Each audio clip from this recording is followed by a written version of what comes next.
in the future, I would like to see Grand Junction doing a little bit more playing, a little bit more exposure. We haven't had a lot of that. We've been working more in the studio. We've been more or less confined in very few gigs. I think that's going to change.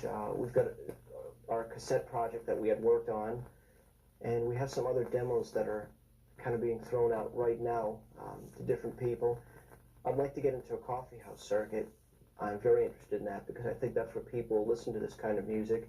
It can be presented well, and I think it'll be appreciated by the listeners. Personally, I want to stay out of the bars in that market because it's more background music, and I'm not looking at our original music being thought of as background music.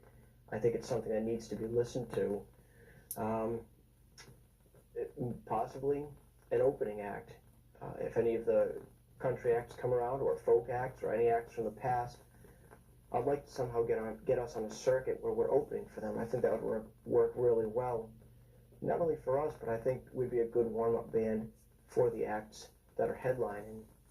As far as recording projects, hopefully in the future, hopefully 1993, we'll see a CD and a cassette release from Grand Junction. It'll be a step ahead of the last project. The last project we had worked on was pretty much myself and Mike and our steel player in the first 6 months of the inception of the band. And those were thrown down as demos and later put onto a cassette for sale in a limited number.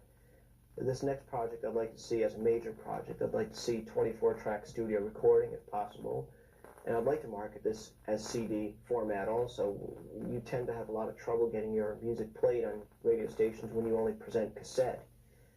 CD is a good format, and it is what the music industry has been moving towards. I'd like to have us represented in that nice, clean sound. I think the instruments that we play and the textures that we get from that would be very conducive on CD.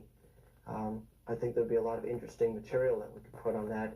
And that's something Grand Junction is looking forward to in the future. So if we do play out, I hope to see all of you out there.